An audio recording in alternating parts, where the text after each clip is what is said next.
Hey guys, welcome to Fusion Coding. तो मैं आज आपके सामने एक और प्रॉब्लम लेकर आया हूँ, कैट एंड माउस। ये भी एक हैकर रैंक की प्रॉब्लम है। तो आज हम इसे सॉल्व करने की कोशिश करते हैं। तो बेसिकली पहले प्रॉब्लम को समझेंगे, प्रॉब्लम के अंदर क्या है, प्रॉब्लम डेफिनेशन देखेंगे। तो इसके अंदर क्या लिखा हुआ है कि two cats and a mouse are at a various positions on a line. You will be given their starting positions. Your task is to determine which cat will reach the mouse first, assuming the mouse does not move and cats travel at equal speed. If the cat arrive at the same time, the mouse will be allowed to move and it will escape while they fight. तो मैं थोड़ा समझाने की कोशिश करता हूँ। इसके अंदर लिखा क्या हुआ है बेसिकली। तो बिल्ली और चूहे का खेल है। यहाँ पर दो बिल्ली हैं और एक चूहा है, दो कैट है और एक माउस है, राइट। और उनकी कुछ कुछ पोजीशंस हैं, ठीक है। कुछ कुछ पोजीशंस पर वो लोग हैं, कैट और माउस। तो इसके अंदर क्या है कि आपको ये कैलकुलेट करना है कि which cat will reach the mouse first, मतलब कौन सी कैट पहले माउस तक पहुंचेगी, राइट। और हम कुछ अजम्पशन है यहाँ पर कि माउस मूव नहीं कर सकता, पहली बात तो। और कैट्स जो है वो इक्वल स्पीड पर ट्रैवल करती हैं, राइट। अगर कैट सेम टाइम पर अराइव करती हैं माउस की तरफ, तो माउस एस्केप करने को अलाउड है, तो वह एस्केप कर सकता है, राइट। थोड़ा एग्जाम्पल से समझते हैं इसे कि हमारे पास कुछ क्यू क्वेरीज हैं in the form of x y and z, representing the respective positions for cats A and B and for mouse सी।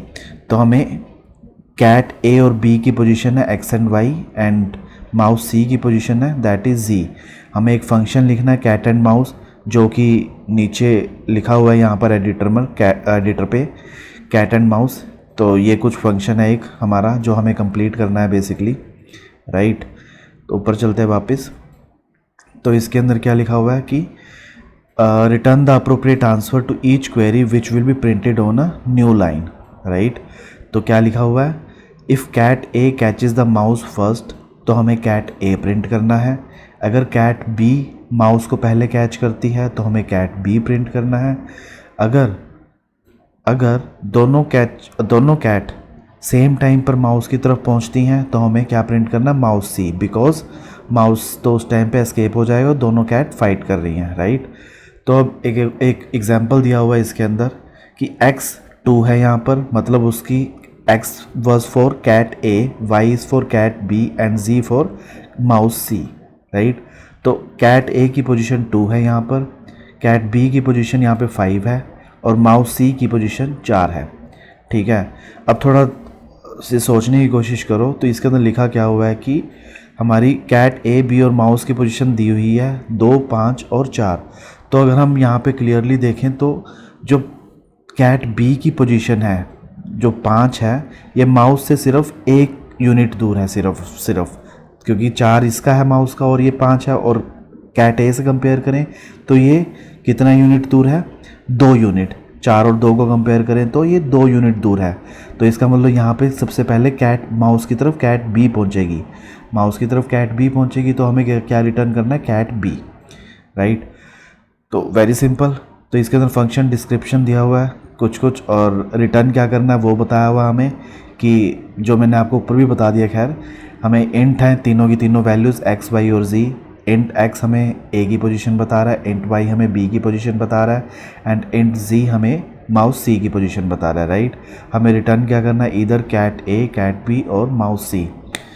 अब इनपुट फॉर्मेट इसके अंदर बताया हुआ है कि ये इनपुट फॉर्मेट इस तरह का होना चाहिए, और ये कंस्ट्रेंट्स हैं कुछ कि क्यू जो हमारी क्वेरी है that should be 1 less than equal to q less than equal to 10, and x y z की जो वैल्यू होनी चाहिए 1 और 100 के बीच में होनी चाहिए।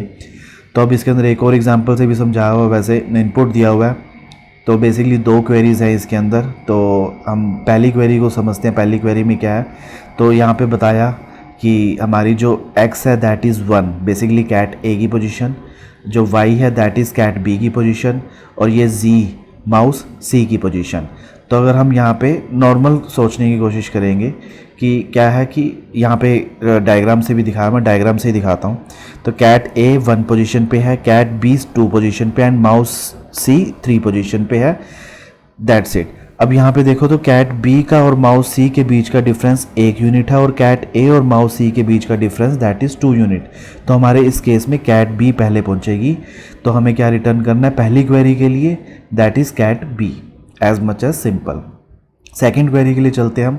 तो सेकंड क्वेरी के अंदर क्या दिया हुआ है, कैट ए की पोजीशन 1 है, कैट बी की पोजीशन 3 है और माउस सी की पोजीशन 2 है यहाँ पर, राइट। अब यहाँ पे इसके अंदर डायग्राम भी बनाया हुआ है इन्होंने छोटा सा। कैट ए की पोजीशन 1 है, कैट बी की पोजीशन 3 है यहाँ पर और माउस सी की पोजीशन 2 है। अगर हम यहाँ पर देखें तो कैट और कैट बी दोनों माउस सी से 1 यूनिट दूर हैं, सिर्फ और सिर्फ 1 यूनिट, राइट। तो हम ये दोनों सेम टाइम पे पहुँचेंगे, तो इस केस में माउस सी एस्केप करेगा और हमें रिटर्न क्या करना होगा, mouse C for second query. तो एज मच एज सिंपल। तो अब हमें इसे सॉल्व करने का कोशिश करना है कि सॉल्व करना है, तो हमें एक फंक्शन कंप्लीट करना है जो कि मैंने ऊपर भी आप लोगों को बताया कि एक कैट एंड माउस फंक्शन दिया हुआ है। तो ये यहाँ पर एडिटर में दिया हुआ है कैट एंड माउस फंक्शन, जो कि हमें कंप्लीट करना है। एक्स वाई जी हमारे इसके अंदर पैरामीटर्स आ रहे हैं। तो एक्स क्या है यहाँ पर, कैट ए की पोजीशन, वाई इज़ बी की position and z is mouse C की पोजीशन। तो अब थोड़ा सोचने की कोशिश करो इसके अंदर करना क्या है, बहुत सिंपल है। तो हमारे पास कैट ए की पोजीशन भी है, कैट बी की पोजीशन भी है और माउस सी की भी पोजीशन भी है।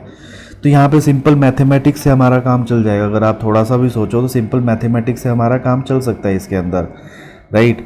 अगर मैं कुछ ऐसा कर दूँ कि कैट ए की 1 पोजीशन है और माउस सी की, मैं माउस सी को सेंटर ऑफ पॉइंट लेकर चलता हूँ, माउस सी के अंदर से कैट ए और कैट बी की वैल्यू अगर मैं घटा दूँ, माइनस करूँ इसके अंदर से, तो मेरे पास कुछ ऐसा आएगा, दोनों की वैल्यूज़ आएंगी और दोनों की वैल्यूज़ आएंगी तो मैं दोनों की वैल्यूज़ का कंपेयर कर सकता हूँ, राइट। तो हमें चलो इसे लिखने की कोशिश करते हैं, तो आपको थोड़ा और क्लियर विज़न आ जाएगा। तो मैं यहाँ पर 2 वेरिएबल, पहले एक वेरिएबल डिक्लेयर करता हूँ, लेट कैट ए। तो हम कैट ए ही सोच के चलते हैं इसको, राइट, क्योंकि एक्स से मैं कैलकुलेट करूँगा। तो एक्स माइनस जी, राइट। सिंपल मैथमेटिक्स कर रहे हैं हम यहाँ पर, कुछ भी मतलब फॉर लूप वगैरह का यूज़ नहीं करेंगे हम। तो कैट बी के लिए मैं वाई पोजीशन, जो कि कैट बी की पोजीशन है, minus z is the mouse C की पोजीशन, राइट। अब मैं यहाँ पर देखूँ तो अगर मान लेते हैं एग्जांपल हम लेके चले, यहाँ पर एक्स अगर मेरा 1 था, ऊपर वाले एग्जांपल को लेते हैं, एक्स 1 था, ठीक है, और माउस 2 था। 1 माइनस 2 इज़ इक्वल टू, मैं यहाँ पर लिख भी देता हूँ, 1 minus 2 is equal to -1, right. अब y हमारा कितना था यहाँ पर, y was 3 and 2 is sorry z is 2, तो दैट इज़ ऑल्सो 1। और आपने जावास्क्रिप्ट के अंदर एक चीज़ और भी पढ़ी होगी, मैथ्स का एक फंक्शन होता है एब्सोल्यूट, abs. तो हम उससे एब्सोल्यूट वैल्यू निकालते हैं, जितनी भी हमारी नेगेटिव वैल्यूज़ आएंगे हम उसे पॉजिटिव में कन्वर्ट कर सकते हैं, लाइक दिस। तो मैं इसे लिख देता हूँ यहाँ पर। तो हम इसे ऐसे कर लेंगे, मैथ डॉट एब्सोल्यूट, राइट। तो ये क्या देगा हमें, एब्सोल्यूट वैल्यू दे देगा। तो ये हमें पॉजिटिव वैल्यू ही रिटर्न करेगा, ठीक है। तो ये हो गया हमारा कैट बी का पोजीशन और ये हमारा कैट ए का पोजीशन। अब यहाँ पर अगर आप देखो तो हमारा ये इक्विवेलेंट 1 ही रिटर्न करेगा, +1 ही रिटर्न करेगा जब एब्सोल्यूट होगा। तो 1 इज़ इक्वल टू 1 है यहाँ पर। तो हमारा कैट ए अगर कैट बी के इक्वल है तो हमें क्या रिटर्न करना है, माउस सी। अब हम यहाँ पे इफ़ कंडीशन लिखते हैं, if cat A is equal to cat B, तो हमें क्या रिटर्न करना है यहाँ पर, mouse C, as much as simple.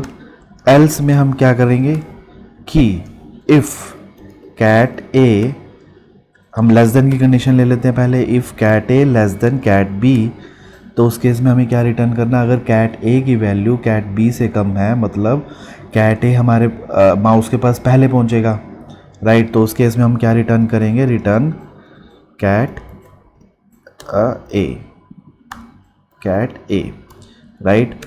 Else में हम क्या रिटर्न कर देंगे यहाँ पर, कैट बी, ठीक है। मैं ये कमेंट्स क्लीन कर देता हूँ यहाँ से, ये आपको समझाने के लिए मैंने लिखा था सिर्फ।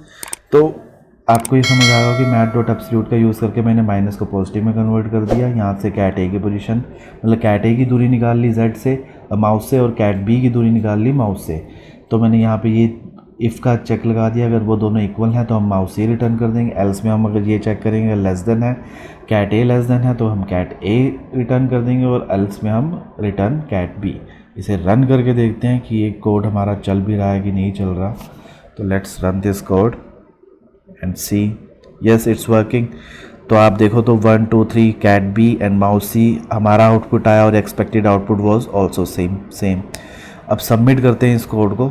सबमिट करने के बाद देखते हैं कि सारे टेस्ट केसेस इसके अंदर पास हो गए हैं। अगर टेस्ट केस 1 भी देखें पास्ड है, टेस्ट केस 0 भी हमारा पास्ड है। तो guys this is the solution for cat and mouse algorithm. So अगर आपके पास इससे भी कोई अच्छा सॉल्यूशन है तो आप प्लीज़ डिस्क्रिप्शन बॉक्स, आप प्लीज़ कमेंट सेक्शन में मुझे बताइए कि इससे अच्छा सॉल्यूशन क्या हो सकता है। और आप लोगों के लिए एक सवाल है, तो इसके अंदर मुझे आप ON कम्प्लेक्सिटी इसकी बताइए कि मैंने किस ON कम्प्लेक्सिटी के साथ इसे सॉल्व किया है। So guys thanks for watching.